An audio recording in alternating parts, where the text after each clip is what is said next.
안녕하세요. 결혼식장 예약까지 했었는데 저번 주 환불받고 집에서 글을 쓰고 있는 예비 신부입니다. 예비 신부 타이틀도 이젠 내려놓게 되었네요. 저는 한 달 전에 식장을 취소하기 전 2달 전만 해도 정말 행복한 예비 신부였습니다.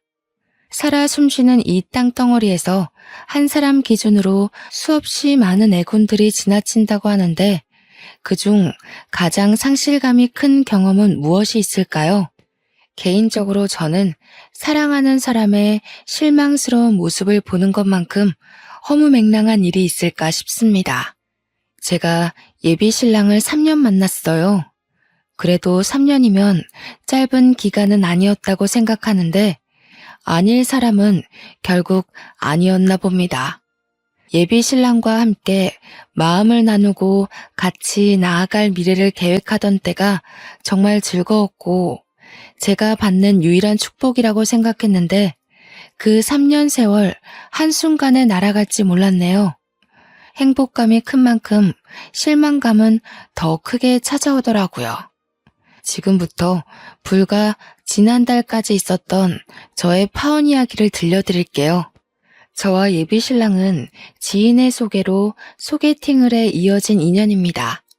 그럼에도 불구하고 같은 동네라는 인식 때문인지 양가 어른들은 저희의 관계를 알고 적극 환영했어요. 결혼을 할 사이에서 한쪽 집안만 자주 찾아뵙는 건 결혼하고 나서 꽤나 문제가 될 수 있는데 같은 동네면 그런 문제로 부딪힐 확률이 좀 줄잖아요. 저희는 양가 어른을 나란히 같이 챙길 수 있다는 것에 서로 만족을 했었습니다. 저는 30대 초반이었고 예비 신랑은 30대 후반이었어요. 그러니까 저랑 예비 신랑은 4살 차이가 났던 거죠.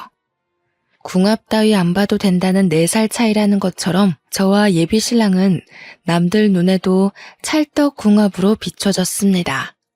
저와 예비 신랑 중 누구 하나 과분한 사람이 없는 관계였다는 겁니다.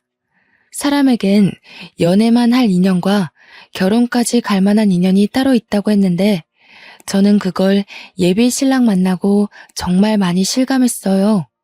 예비 신랑과 결혼을 약속하기 전부터 저는 부모님한테 자랑도 많이 했었습니다. 제가 얼마나 유난을 피워놨으면 친정 부모님이 예비 신랑을 빨리 만나보고 싶어 했어요.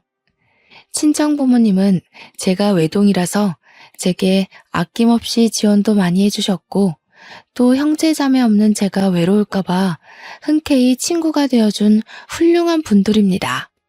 그래서 무엇보다 제 결혼에 관심이 많으셨고 제가 엄한 곳에 시집가서 고생할까봐 걱정을 많이 하셨어요.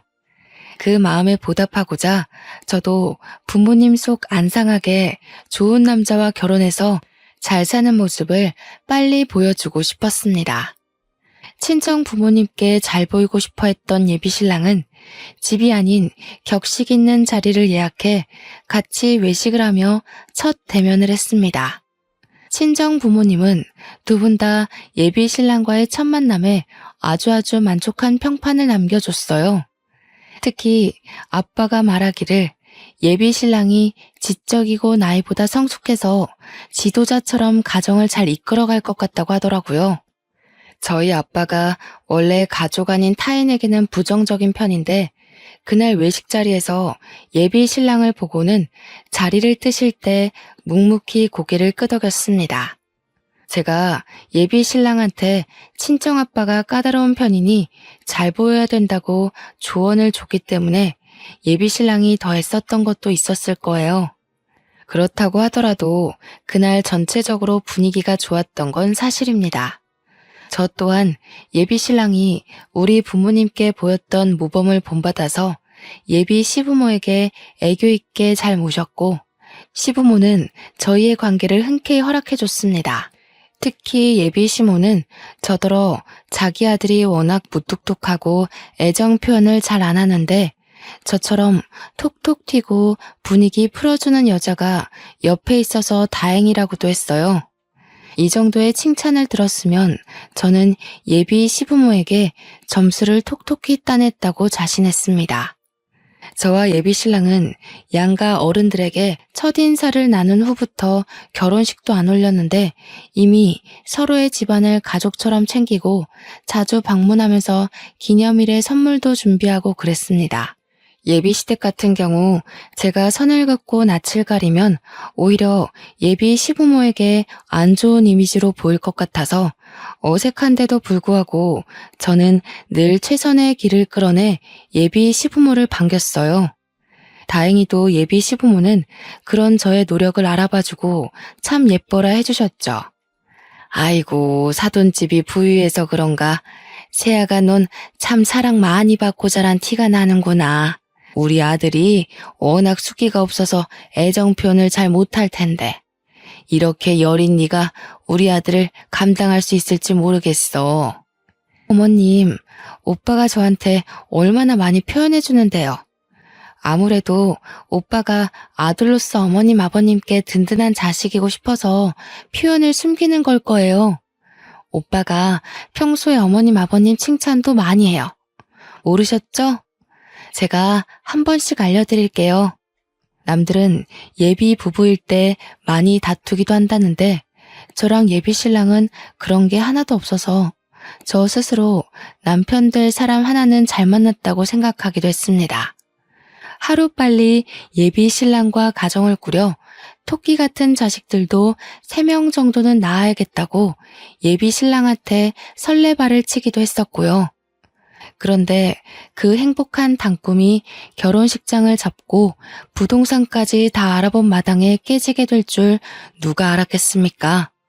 제 꿈에 금이 가기 시작한 건 정말 평소처럼 묘한 기류 하나도 없었던 시기에 갑자기 일어난 파동 때문이었습니다. 제가 여느 때와 같이 예비 신랑과 퇴근하던 날이었거든요. 저야 친구들과의 약속이 없으면 예비 신랑과 자연스럽게 퇴근길을 함께 했기에 평소처럼 같이 차를 타고 집에 가던 중이었습니다. 그런데 예비 신랑이 갑작스레 시부모와의 식사 약속이 있다고 하더라고요. 예비 시모가 저희에게 저녁을 사주고 싶다고 식사 초대를 했다고 하지 뭡니까? 예전에 미리 언질이 없었던 약속이라서 갑작스럽긴 했지만 그렇게 밥 얻어먹은 것이 한두 번도 아니고 저희는 갑작스러운 것도 자연스러울 정도로 가족이 되었기 때문에 금방 수긍을 했습니다. 그렇게 찾아간 횟집에서 저와 예비 신랑이 먼저 도착해 기다렸는데 나중에 예비 시부는 없고 예비 시모만이 들어오더라고요. 예비 시모 말이 예비 시부는 내일 일찍 나가봐야 돼서 일찍 잔다고 못 온다고 했습니다.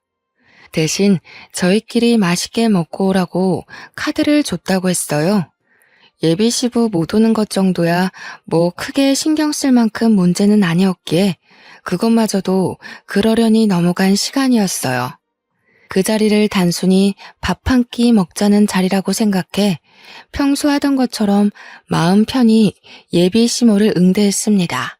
살갑고 또 예의 바르게 말이죠. 그리고 문제는 그 다음부터였어요. 예비 시모 먼저 챙기고 예비 신랑을 챙기면서 제 인생에 생각지도 못한 고민이 비집고 들어온 거죠. 제가 예비 신랑에게 오빠 옆에 있는 물통 좀 줘 라고 했는데 그걸 듣던 예비 시모가 갑자기 표정을 굳히고 제 말을 자르더라고요. 아가, 우리 집은 특히 한 다리 건너 어른 친인척이 많다는 거 너도 알고 있지? 지난번 명절에 한번 들려서 몇 분이랑은 인사를 나눴잖니? 네, 그럼요. 그렇잖아도 시골리기 전에 정식으로 찾아뵈려고 오빠랑 얘기 중에 있어요. 아무래도 다들 바쁘시니까 한데 모이시기 어렵겠죠? 언제가 좋을까요? 그 전에 내가 오늘 너를 부른 이유가 있어. 네가 이제 우리 식구가 되는 건데 어르신들이 많다는 건 앞으로 보는 눈도 많을 거란 뜻이지 않겠니? 그러니 너희들 관계도 그만 뚜렷이 하는 게 좋을 것 같구나. 관계를 뚜렷이 하라는 게 무슨 말인지 바로 알아챌 수 있겠습니까? 저는 눈치 못 챘습니다. 제가 제대로 이해하지 못해서 대답을 못하고 있으니 예비 시모가 이번엔 둘러 말하지 않고 직구를 던지더라고요. 근데 그 말이 굉장히 황당했어요. 네가 병은이보다 4살이 어리지 않니? 앞으론 병은이한테 존칭을 쓰도록 해라. 오빠라고 하는 건 어르신들 앞에서도 보기 안 좋을 것 같구나. 뜬금없이 예비 신랑한테 존댓말을 쓰라는 예비 시모의 제안은 저를 벙찌게 만들었습니다. 여태까지 반말을 써왔고 예비 시부모도 저와 예비 신랑이 늘 이런 식으로 친근하게 대화를 나누는 걸 다 봐왔거든요. 그런데 갑자기 존칭을 쓰라뇨? 이미 반말에 익숙해진 사이에서 갑자기 존칭을 쓰라고 한다면 누가 그것에 덜컥 적응해서 쓰겠습니까? 바로 수긍하기엔 좀 많이 불편해서 당혹감을 표현했더니 옆에서 예비 신랑은 한술 더 뜨는 거 아니겠어요? 우리 집이 원래 좀 그래. 엄마도 아빠한테 존칭 쓰고 다른 친척 어른 집안도 여자 구성원들이 남자들한테 존칭 써. 나이 어린 사람이 연상한테 반말 쓰는 걸 예의 없다고 보시거든. 예비 신랑 설명을 듣는데 정말 경악을 안 할 수가 없었습니다.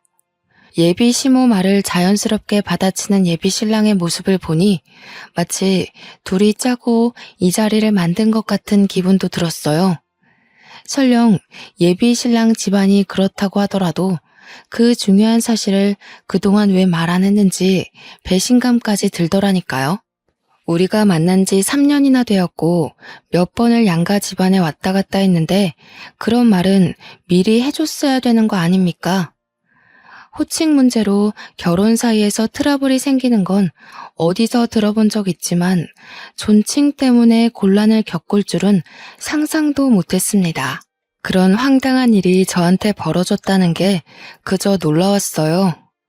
어느 누가 커플 부부 사이에 반말을 하다가 갑자기 존칭을 쓰나요? 왜 그리 불편하게 지내야 되죠? 매일 얼굴 보고 싶고 가까워지고 싶어서 결혼하는 거 아닌가요? 어째 그 말을 듣는데 결혼을 하게 되면 예비 신랑과 더 멀어질 것 같은 느낌이 들었습니다. 예비 신랑에게 따지고 싶은 게 산더미였지만 예비 시모가 평소와 다른 얼굴로 눈을 부릅뜨고 쳐다보고 있어서 그럴 수가 없었어요. 예비 시모는 제 대답을 계속 기다렸습니다. 계속 제게 존칭 문제로 조언인 척 잔소리를 하시는데 제가 알던 엄마 같은 예비 시모가 맞나 싶더라니까요. 결국 저는 예비 시모 제안에 명확한 답변을 못하고 어영부영 그 자리를 마무리했습니다. 예비 시모는 차를 타고 자리를 뜰 때까지 저한테 예비 신랑에게 존칭을 쓸 것을 강조하고 떠났어요. 정말 식사 때도 밥이 입으로 들어갔는지 코로 들어갔는지 기억이 안 나는데 제대로 먹지도 않은 그 음식물마저 체할 것 같더군요. 예비 신랑이 저를 집 앞까지 데려다 주는 동안 말을 안 하고 있다가 집 앞에 도착해서야 저는 그날 일에 대한 입장을 언급했습니다. 오빠, 난 솔직히 어머님 말씀 이해 못하겠어. 어느 누가 커플끼리 존칭을 써. 그리고 여자만 남자한테 존칭 써야 된다는 것도 이해가 안 돼. 이건 예의랑 다른 문제라고 생각하거든. 솔직히 좀 성차별 같기도 하고. 여자 남자를 떠나서 나랑 오빠가 3년 동안 반말로 지냈는데 어떻게 갑자기 존댓말을 해? 오빠는 안 이상해? 우리 집에선 당연한 거라고 했잖아. 아무리 그래도 밥 먹는 내내 똥 씹은 표정을 하고 있으면 어떡해? 어른이 앞에 앉아서 며느리에 대해 마땅한 조언을 해주는 건데 그런 얼굴로 있어? 이게 우리 집 문화야. 각국의 문화가 다른 것처럼 각 집안의 문화가 다를 수도 있는 건데 꼭 그렇게 불쾌한 티를 낼 필요는 없었잖아. 나도 최대한 표정 관리한 거야. 그런데 어머님이 자꾸 우리 관계 진작에 불편하게 봤다고 하시잖아. 오빠 말대로 집 문화가 달라서 나는 그렇게 살지 않았는데 갑자기 그렇게 시키면 내 입장에서 곤란한 건 당연하지 않아? 그런 고지식한 제안에 어느 누가 방긋방긋 웃을 수가 있겠어. 고지식? 기분 나쁜 거 알겠는데 우리 엄마야. 웬만하면 불편하더라도 그런 솔직한 말은 삼가줬으면 좋겠는데. 그날 저는 예비 신랑과 3, 4년을 만나오면서 처음으로 대립을 했던 날입니다. 제가 예비 시댁 문화를 이해 못해서 욱하는 바람에 감정을 숨김없이 표현한 거 맞아요. 그래서 좀 더 거친 언사가 나갔다는 것도 인정합니다. 그런데 낯설어하는 제 입장 이해 못하는 건 예비 신랑도 마찬가지 아닌가요? 저는 예비 신랑과 예비 시모에게 예비 시댁 문화를 강요받았습니다. 그곳 환경을 잘 모르는 제가 그것에 반감을 가질 수 있는 건 그들도 예상했어야 된다고 봐요. 그날 예비 신랑은 처음으로 제게 인사도 안 하고 돌아가 버렸습니다. 딱 봐도 상당히 감정이 상한 모습이었어요. 제가 예비 시모를 함부로 말해서 그런 거겠죠. 아니면 자기 집 문화를 이상하게 보는 제 입장 때문일 수도 있고요. 어쨌든 저는 예비 신랑과 다툼 자체가 처음이기도 했고 또 결혼을 앞둔 시점이라 여간 신경 쓰이는 게 아니었습니다. 그날 이후 예비 신랑은 저한테 말도 안 걸었고 연락도 안 했고 직장에서조차 눈을 안 마주쳤어요. 매일 시그널을 주고받으며 알콩달콩하던 저희 사이가 누가 봐도 멀어진 게 보이니 주변인들까지 우리더러 싸웠냐고 묻더라고요. 저희 때문에 괜히 직장 내 전체가 눈치를 본다는 게 느껴졌습니다. 예비 신랑과의 서먹함이 하루가 지나고 이틀이 지나자 이게 이렇게까지 할 일인가 싶어 더 서운해지는 거 아니겠습니까? 결국 서로 모른 채하고 지낸 지 3일째 되던 날 예비 신랑과의 이런 불편한 관계를 견디지 못한 제가 먼저 사과를 해버렸습니다. 그러자 예비 신랑은 언제 화났었냐는 듯 저를 안아주면서 먼저 사과해줘서 고맙다고 했어요. 서로 자라온 환경이 다른 거 알아. 나도 처가에 가면 당연히 처가 문화 따를 거야. 그러니까 너도 우리 집 이해 좀 해줘. 어른들 보는 데서만 존칭 써주면 돼. 둘만 있을 땐 지금이나 별반 다를 거 없어. 지금 이렇게 쓰면서 다시 생각하는 건데 제가 당시 예비 신랑을 참 많이 좋아했던 것 같습니다. 비록 속으로는 여전히 제 잘못이란 걸 인정 못했지만 제가 수구리는 덕분에 예비 신랑이 예전 모습으로 돌아왔잖아요. 그것만으로도 심신이 편하고 안심되더라고요. 예비 신랑을 이만큼이나 사랑하는데 그깟 존친 정도야 좀 써주면 어때 싶은 오기까지 생기는 거 있죠. 당시만 해도 그랬다는 겁니다. 제가 예비 신랑을 너무 많이 좋아했기에 차라리 그 집 문화 따라주고 말자라고 생각하며 한 발 양보해준 셈이었어요. 대신 예비 신랑이 우리 처가에 방문하면 처가식대로 뭐든 맞춰준다고 했지 않습니까? 잠깐 기분이 상했던 건 사실이었고 예비 시모의 낯선 모습에 당황스러운 것도 맞으나 그런 걸로 결혼을 고심할 정도는 아니라고 생각했습니다. 우리는 이런 것마저 이렇게 서로 맞춰주니 그야말로 천생연분이 맞구나 라고만 봤죠. 저는 평소 친정 부모님과 도란도란 얘기를 많이 하는 딸이라서 이 사실 또한 친정 부모님한테 얘기를 해줬어요. 하나의 해프닝을 친구에게 풀어놓듯 말을 했죠. 제가 말하는 내내 친정 부모님은 눈에 띄는 반응은 딱히 안 보였습니다. 잠자코 제 얘기를 듣기만 하더니 얘기 끝나자마자 친정 아빠가 딱 한마디 하셨어요. 저더러 예비 신랑을 그 주 주말에 친정으로 데리고 오라는 겁니다. 혹시나 제가 말한 예비 시댁 이야기 때문에 아빠가 예비 신랑한테 한 소리 하려고 그러나 싶어서 나는 괜찮다고 이미 예비 신랑과 합의 보고 얘기 끝난 사실이라고 손사래를 쳤어요. 그러자 친정 부모님은 그냥 간단하게 식사하려고 그런다며 별말 안 할 테니 오랜만에 같이 밥 먹자고 하더군요. 그냥 밥 먹는 것 정도야 원래 그렇게 지냈던 사이기도 하고 한동안 같이 밥 안 먹은 지도 오래된 것도 맞으니 친정 부모님의 제안을 쉽게 받아들였습니다. 제가 잠자리에 들기 전 아빠가 방에 들어와 딱 한마디 물은 것이 있었는데 그 말이 저는 큰 파장을 일으킬 예고였다는 걸 알아차리지 못했었어요. 나라, 안 싸더니 너한테 그 소리 할 때 강서방이 말리긴커녕 같이 부추겼다고 했지? 원래 그렇게 지냈다고 하면서 계속 원래라는 말을 강조했었니? 뭐, 그랬지. 오빠는 그런 문화에서 당연하게 컸다고 했어. 어머님이 생소한 말을 해도 놀라지도 않고 오히려 나를 속 좁은 사람으로 보더라고.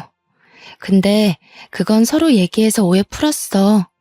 결혼하면 조금 걱정되기도 한데 그래도 괜찮아.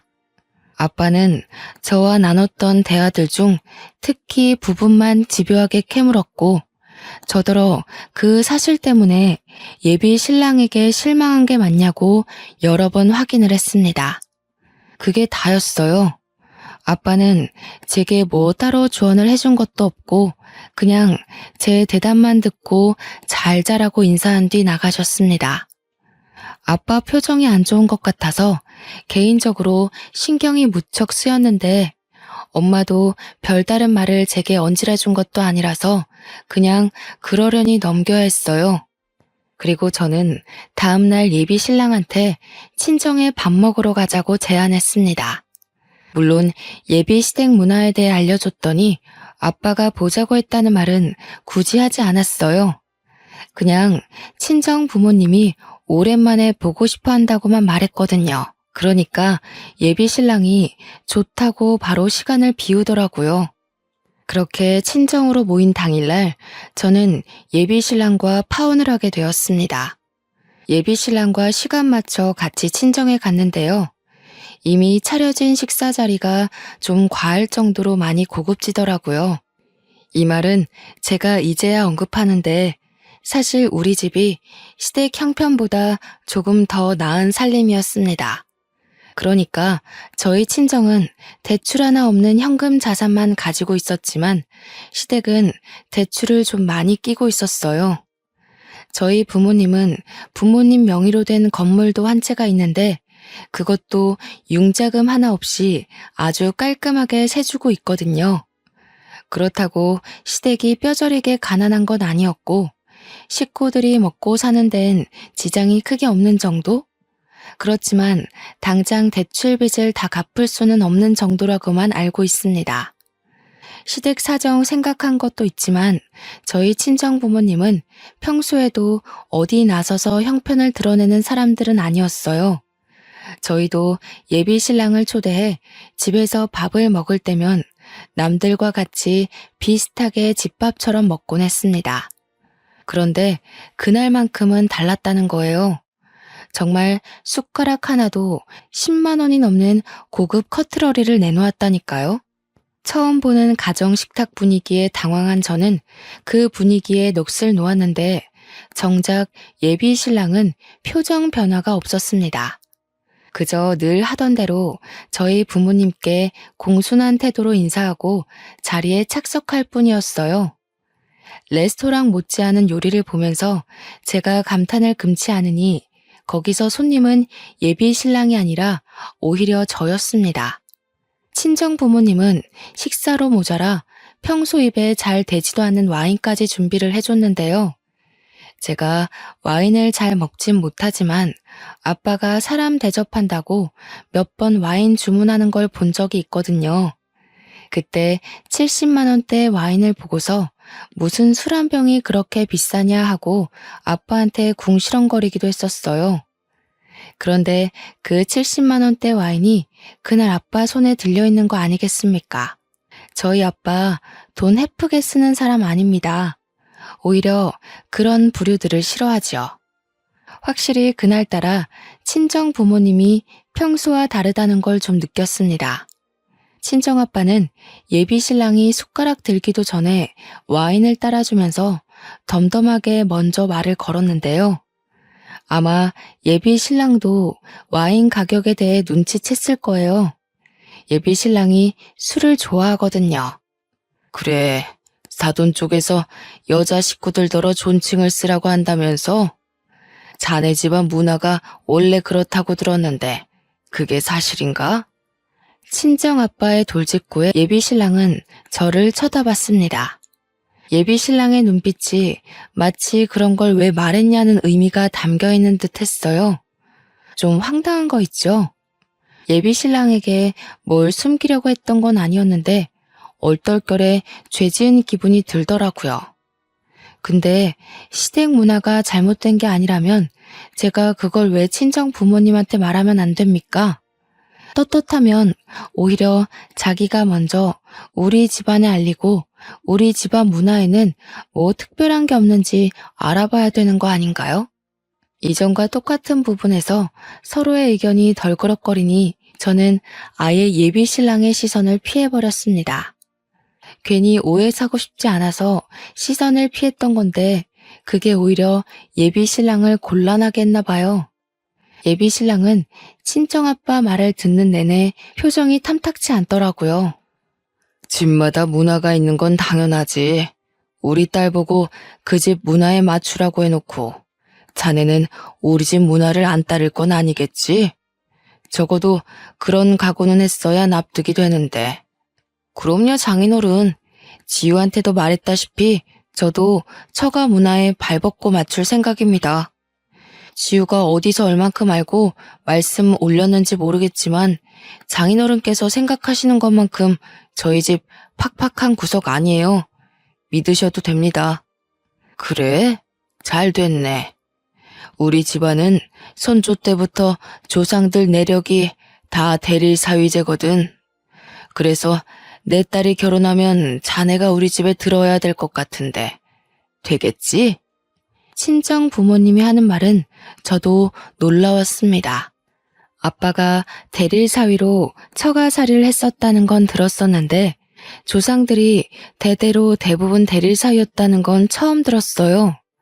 정확히 말하자면 조상님들이 여자 집에 들어갔다기보단 경제력 높은 집에 합가를 한 건데 우리 가문이 대대로 여자 쪽이 잘 살았다 보니까 하나같이 다 대릴 사위제였다고 했습니다.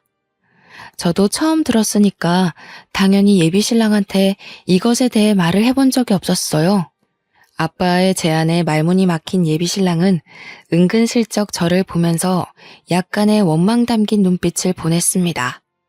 한 번도 예비 신랑이 당황하는 얼굴을 본 적이 없는데 그날 그런 얼굴을 처음으로 보기도 했어요.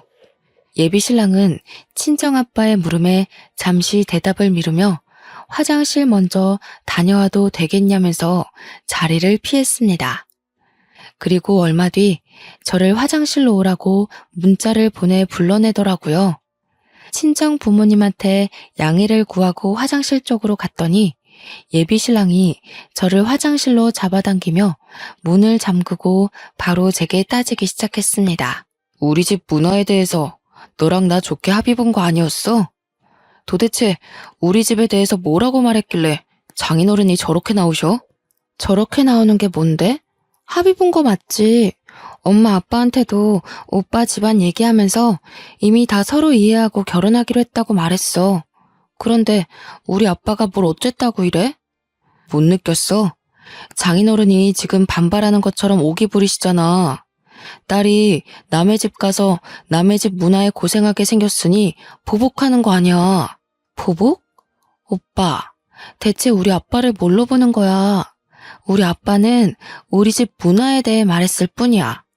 오빠 엄마가 나 불러내서 결혼 전에 존칭 정리하는 게 좋겠다고 경고 준 거랑 똑같은 거라고. 이게 그거랑 어떻게 똑같아? 너는 그냥 나한테 존댓말만 하고 살면 그만이지만 대릴 사위는 단순히 그런 문제가 아니잖아. 나더러 이 집에 들어와서 살라는 게 말이 돼? 말이 안 될 건 뭔데? 우리 같이 합의 본 거 아니었어?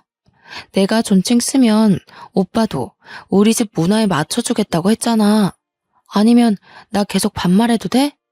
예비신랑은 저를 답답해하면서 더 이상 저와 의견을 조율하려 하지 않았어요. 저더러 대신 아빠한테 가서 자기 대릴 사위는 절대 못한다고 말하라고 명령조로 지시했습니다. 그러면서 덧붙이는 말이 이미 예비 시댁 쪽에서 합가를 생각하고 있다고 제가 시댁에 들어가야 된다고 하는 거 아니겠어요? 무슨 소리야? 우리 분가하기로 했잖아. 그래서 부동산 알아본 거 아니었어? 존칭 가지고 사람 정신없게 해놓은 거 얼마나 됐다고 또 이래. 시댁에 들어가서 살아야 된다니? 분가할 거야. 하긴 할 건데 그래도 3년 정도는 시댁에서 살고 나와야지. 며느리면 이제 시댁 쪽 사람 되는 거나 마찬가지인데 시댁 들어가서 적응하고 어울리는 건 당연한 순서 아니야? 오빠네 집에서 하라는 건 다 당연한 거고 우리 집에서 대릴 사위 하자는 건 말도 안 되는 제안이야? 좀 너무하다고 생각하지 않아? 생각해보니까 결혼 날짜 가까워질수록 점점 오빠네 집에서 나를 끼워 맞추려는 것 같아. 답답하게 또 왜 이래. 네가 맞추는 게 당연한 거지. 그럼 나보고 모양 빠지게 여자 집에서 출퇴근하라고? 예비신랑이 호소하듯 내뿜은 말들 중 유독 마지막 말이 제게 다소 충격을 주었습니다. 여자 집에서 출퇴근하는 게 모양이 빠진다는 말, 어떻게 이해해야 되는 거죠? 그 말을 듣고 그저 할 말을 잃어서 멍하니 예비신랑을 바라보기만 했네요. 예비신랑한테 정이 뚝 떨어지는 바람에 이미 지나보냈던 실망스러운 모습까지 다시 생각나 2배로 미워 보였습니다. 예비 시모가 저보고 예비신랑한테 존칭 쓰라고 할 때부터 눈치를 챘어야 하는데 제가 둔했던 거죠. 이래서 콩깍지가 무섭다고 하는가 봅니다. 예비신랑은 저를 계속 등 떠밀며 나가서 당장 대릴 사위는 안 된다고 말하라며 재촉했습니다. 예비신랑 힘에 떠밀려 화장실 밖으로 쫓겨났는데 그 앞에 친정 부모님이 서 있더라고요. 저도 깜짝 놀랐지만 예비신랑은 더 놀랐던 건 저를 잡고 있던 손을 황급히 놓더라니까요. 그날 예비신랑의 깨는 모습을 여러 번 봤는데요. 화장실 앞에서 본 예비신랑의 얼굴은 제가 알던 리더십 강한 모습과는 다르게 멍청하기까지 했습니다. 기가 차서 뒷골이 당기네. 술이 된 것도 아니고 멀쩡한 정신인데 이 모양이란 말이야? 내가 우리 딸을 얼마나 귀하게 키웠는데 정신머리 썩어 빠진 녀석한테 보낼 수가 있나? 남에게 맞춰줄 수 없으면 자네도 남한테 강요를 하지 말아야지. 가서 사돈들에게 전하게. 그 가짜는 문화 때문에 더는 상종 못하겠으니 이 결혼 파토낸다고. 장인어른, 어디서부터 들으셨는지 모르겠지만 저희 집 뜻은 그런 게 아니고요. 어린 사람이 윗사람한테 존대하는 건 당연하잖아요. 그래서 돈 없는 사람이 돈 있는 집에 들어오는 것도 당연한 게 아니겠나. 그리고 부부끼리 위아래 사람이 어딨어? 자네 부모님이 썩어 빠진 생각을 가지고 있다고 해도 자네만큼은 아닌 게 아닌 줄 알았어야지. 그렇게 존칭을 받고 싶으면 길거리 나가서 띠동갑 어린 아가씨들이나 찾아보던지. 우리 딸이 그러고 사는 꼴은 내 절대 못 본다. 할 말만 하고 돌아서는 친정아빠를 예비신랑이 급하게 뒤쫓았으나 친정아빠가 손을 올리는 바람에 먹어서 더 말하지 못했고 예비신랑은 그대로 집에서 쫓겨났습니다. 밖에서 초인종을 누르고 문을 두드리는 예비신랑이 신경 쓰였지만 저도 배웅을 나가진 않았어요. 그러니 예비신랑한테 전화까지 오더라고요. 부모님이 예비신랑 상종하지 말라고 한 것도 아닌데 그날따라 예비신랑이 크게 좀 깨달았으면 좋겠다는 생각이 들지 뭡니까? 저는 그대로 폰을 꺼버린 뒤 남은 시간을 친정 부모님과 함께 했습니다. 그리곤 부모님께 예비 신랑을 대신해서 무례했던 그의 행동을 사과드렸어요. 친정 부모님은 제가 자신들을 원망하더라도 예비 신랑만큼은 떼어놓아야 되겠다고 생각했다면서 제 동의도 구하지 않고 마음대로 일을 벌여서 미안하다고 오히려 제게 사과를 하더군요. 곰곰이 생각해보니까 왜 우리 가족이 예비 신랑 문제로 이렇게 머리 아픈 일을 겪어야 하는 거지 싶어서 억울하더라고요. 물론 이 모든 게 저 때문이겠죠. 제가 남자 보는 눈만 똑발랐어도 우리 부모님이 이런 수모를 겪는 일은 없었을 텐데 말입니다. 결혼하기도 전에 이미 예비 시댁에 실망을 했고 예비 신랑한테도 두 번째 실망을 했는데 여기서 계속 결혼을 진행하는 건 어리석은 짓이 아니겠습니까? 예비 신랑에 대한 감정이 완전 죽은 것은 아니지만 미련이라고 보기에도 애매할 만큼 제 마음은 더 이상 예비 신랑에게 흔들리지 않았어요. 저 또한 부모님 말씀대로 파혼을 하는 게 맞다고 생각했습니다. 한 번은 실수로 눈 감아 줄 수 있지만 두 번 실수를 눈 감아 주는 건 그냥 호구나 다름없잖아요. 저는 결국 예비 신랑에게 파혼을 통보했습니다. 예비 신랑은 그것에 또 피쳤는지 지난날처럼 회사에서 저랑 눈도 안 마주치고 그 어떤 연락도 안 하더라고요.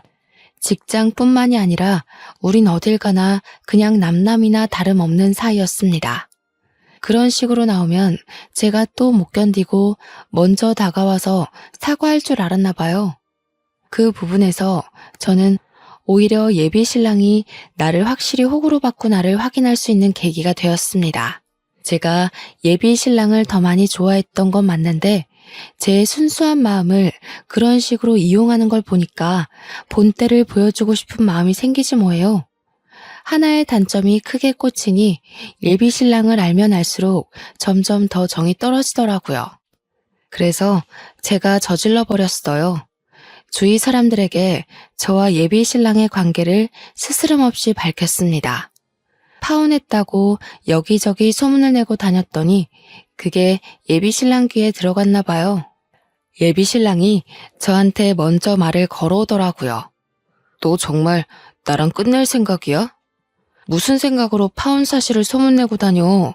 아직 우리 관계 제대로 정리 안 됐어. 오늘 마치고 정식으로 얘기하게 기다려. 퇴근하고 얘기 좀 하자는 예비 신랑 말에 거절할까 하다가 무슨 할 말이 남았길래 파혼을 인정 못하고 절절 매는 건지 한번 드러나 보자 싶어서 예비 신랑을 따랐습니다. 퇴근한 뒤에 차에서 기다리고 있다는 예비 신랑의 연락을 받고 그의 차로 다가갔어요. 보조석 문을 열려고 손잡이를 잡았더니 창문이 직 내려가더라고요. 그런데 그 안에 예비 시모가 타고 있는 게 아니겠습니까? 뭐 하자는 건가 싶고 무슨 상황인지 판단이 안 되었지만 묻지도 않고 그냥 돌아섰어요. 저 예비 신랑과 대화를 하러 온 거지 예비 시모랑은 할 말이 없거든요. 그냥 집에 가려고 하는데 차에서 급하게 내린 예비 신랑이 황급히 쫓아와 저를 붙잡았지 뭡니까? 얘기 좀 하자고. 엄마가 너랑 합의 보고 싶다고 만나자 한 거야. 우리 이거 파혼까지 갈 일 아닌 거 알잖아. 처가 어른들께서 좀 많이 화나신 것 같은데 그 부분에 대해서 부모님이랑 상의했어. 그러니까 좀 들어보고 가. 우리 끝난 거 모르겠어? 우리는 지금 파혼을 고민하는 사이가 아니라 이미 파혼을 한 사이야. 더 이상 볼 일 없는 관계에서 무슨 합의가 필요한데? 진짜 나랑 끝내겠다는 거야? 고작 존댓말 쓰라고 했다고? 존댓말 때문에 헤어지는 건 말이 안 되잖아. 파혼하자고 해도 오히려 내 쪽에서 해야 정상이지. 대릴 사위는 정상적인 문화라고 생각해? 이것 봐. 오빠는 여전히 우리 집에 맞춰줄 생각이 없어. 지금도 나랑 합의 보자는 게 아니라 나를 설득하려고 만나자고 한 거네. 존댓말 정도는 오빠를 위해서 눈 감아줄 수 있었는데 한 번 봐주니까 오빠가 정도를 모르고 나를 오빠 손바닥 위에 놓으려고 하더라? 나 그 정도까지 웃고 넘어가줄 만큼 호구는 아니거든? 알았어. 다 알았고 내가 다 잘못했으니까 일단 엄마 얘기 좀 들어봐. 엄마 제안이 마음에 안 들면 그땐 나도 파혼에 대해 생각해볼게. 이미 우리는 파혼한 사이라고 몇 번을 말해도 예비 신랑은 계속해서 같은 말을 반복하게 했습니다. 그러면서 예비 시모를 만나달래요. 잡고 놓아주지도 않길래 어쩔 수 없이 차에 가서 예비 시모랑 대화 시간을 가졌거든요. 얼마나 대단하고 솔깃한 제안을 하려고 이미 떠난 배를 이렇게 붙잡는 건가 했는데 예비 시모가 뭐라고 하는 줄 아십니까? 아직도 그때 생각만 하면 기가 차서 웃음밖에 안 나와요. 사돈댁 의견 잘 전해 들었다. 그래도 대리일 사위는 안 돼. 대신 우리 집에서 너더러 존댓말 쓰라고 안 할 테니까 결혼하고는 우리 집 들어오거라. 친인척 어르신들이 존칭 때문에 한 소리 하면 그건 내가 다 커버 쳐줄 테니 걱정하지 말고. 들었지? 너만 특별하게 봐주신다잖아. 네가 장인어른한테 대릴 사이만 잘 설득해서 말해주면 다른 건 네 편의에 맞춰서 우리도 얼마든지 양보해줄 수 있어. 다른 분들은 어떻게 생각할지 모르겠는데 저만 이게 불공평한 협상이라고 생각되는 건가요? 존댓말 안 쓰게 해줄 테니 합가해서 시댁살이는 해라. 지금 말하는 게 이거 아닙니까? 그걸 마치 굉장한 선의를 베푸는 것처럼 얘기를 하는데 예비 시모까지 저를 호구로 보는 거 맞죠? 제가 예비 시모한테 너무 애교 부리면서 헤헤거렸나 봐요. 그렇다고 저를 이렇게 바보로 생각하시는 줄은 몰랐는데 당황스럽더군요. 예비 신랑마저도 제게 대단한 특혜가 주어진 것처럼 자기 엄마 편을 엄청 들길래 어이가 없던 저는 결국 예비 시모에게 따끔한 소리를 해버렸습니다. 역시 존대 안 해도 되는 건데 괜히 고집하신 거였네요. 저희 아빠가 말한 거 어머님 아들내미 입통해서 못 들으셨나 봐요. 어머님 계속 그렇게 이기적으로 구시면 평생 제대로 된 며느리 보기 힘드실 텐데. 요즘 어떤 며느리가 시어머니 손맛에 맞게 주물러지나요? 뭐? 너라는 꼰세가 왜 그러니? 우리 아들이 너더러 아직 철이 없다고 하긴 했다만. 이 정도로 어른한테 생각 없이 말하는 줄 몰랐네. 누구 뭘 주물 보니까 뭐 고분고분 시부모 공양하며 살 며느리 구하려나 본데 막말로 그쪽 집안이 명문가 집안이기래요. 대기업 사장 집안이기래요. 가진 것 하나 없으면서 바라는 것 많은 이기적인 마인드로 어떻게 새색시를 구하려나 몰라. 한번 갔다 온 여자나 등쳐먹으려는 여자면 그런 고지식한 집안 눈 감고 들어갈 수는 있겠네요. 너 지금 엄마한테 무슨 말버릇이야. 협상 조건이 마음에 안 들면 안 된다고 말을 하던가. 엄마가 너 생각해서 큰 마음 먹고 찾아오기까지 했는데 이게 무슨 무례야? 두 분 보니까 참 큰일이다 싶네요. 귀한 장남 나이가 내일 모레 40인데 시댁 집안이 아들 장가 보낼 미처는커녕 빚만 수두룩해서 어째요? 존대 받아야 되는 아드님 평생 노총각으로 살다 가야 되는 거 아닌가 모르겠어요. 어디 방송이나 나가보세요. 공개 구혼이라도 해야 결혼 근처는 가볼 것 같은데요. 예비 시모가 제 말에 화가 나서 벌벌 떨기까지 했는데요. 저더러 원래 이렇게 무서운 애였냐고 악을 지르는 말에 네네 그렇다고 말해주고 그냥 차 안에서 내려버렸습니다. 그 장면만 본다면 제가 건방졌다고 생각할지 모르지만 제 상황을 전반적으로 아는 사람이라면 되레 그들을 더 혼쭐내주지 못해 아쉽다고 말하지 않을까 싶네요. 저를 따라 예비 신랑이 당장 쫓아오려고 했지만 예비 시모가 자존심 때문인지 자기 아들을 못 가게 붙잡더라고요. 엄마가 붙잡는다고 못 쫓아오는 예비 신랑 행동도 뒤늦게 생각해보니 웃겼습니다. 거의 40이 다 되었는데 엄마가 시키는 대로 잘도 따르는 아들이더라고요. 그런 사람인 줄 왜 몰랐는지 아직도 제 자신이 이해가 안 됩니다. 작년까지만 해도 제게 예비 신랑이란 사람은 과묵하고 본업에 열중하면서 매사에 지도자 자격이 있는 사람이었거든요. 우리 사이에 금이 가기 시작한 이유는 그놈의 존칭 때문이었는데 처음 그 말을 들었을 땐 황당하고 화가 났지만 시간 지나서 생각해보니 예비 시모가 저를 구제해준 셈이나 다름없는 거 있죠. 저와 예비 신랑이 결혼하고 나서 제게 그런 존칭 제안을 했다면 아마 파혼 가정보다 더 피 튀기는 싸움이 되지 않았을까요? 생각만 해도 무섭고 살떨리네요. 그 이후 생활은 놀랍게도 평화로웠습니다. 예비 신랑과는 여전히 같은 회사에서 일을 하고 있어요.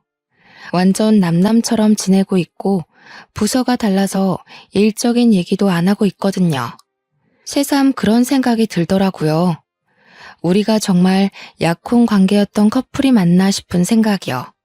지난 3, 4년의 시간이 일이 단번에 삭제된 것처럼 깔끔하게 지워진 게 좀 신기했습니다. 불행하고 속상하다는 게 아닙니다. 오히려 제게는 작은 변화가 찾아왔어요. 파혼을 하고 나니까 제 주변으로 남자들의 관심이 조금씩 쏟아지더라고요. 물론 직접적인 고백은 없었지만 커피를 사다 주거나 점심을 같이 먹자고 한다거나 그런 관심을 많이 보여줬어요. 이것도 관심이라면 관심이지 않겠습니까? 감사한 마음들이지만 저는 그것에 대한 수줍음보다 조금 다른 감정이 생겼는데요. 남 사원들이 제 주변을 얼쩡거릴 때마다 예비 신랑의 시선이 느껴지는데 그게 꽤나 고소하더라고요. 그렇다고 예비 신랑이 제게 막 다가오는 건 또 아니었습니다. 당분간은 이렇게 서로 거슬리는 존재가 될 것 같아요. 아직 파혼한 지 한 달 남짓밖에 안 되었거든요. 예비 신랑도 서로를 무자르듯 싹둑 자르기엔 아직 이르고 약간의 시간이 필요할 겁니다. 그나마 다행인 건 예비 신랑에게 정남이가 떨어진 저는 예비 신랑을 정리하는 시간이 그다지 괴롭지 않다는 거예요. 세월이 흐르다 보면 제 안에 남은 예비 신랑의 존재가 지나가는 추억으로 웃어넘기는 날이 오겠죠. 파혼을 하게 된 건 개인적으로 아쉽지만 제게 또 다른 좋은 인연이 찾아올 거라고 생각합니다. 일단 모든 게 평화로워진 것만으로도 마음이 편하네요. 이렇게 끝난 저의 파혼은 세상에 정말 별의별 사람이 다 있다는 걸 또 한 번 배우게 된 계기였습니다. 다들 제 사연 어떻게 들으셨는지 모르겠어요.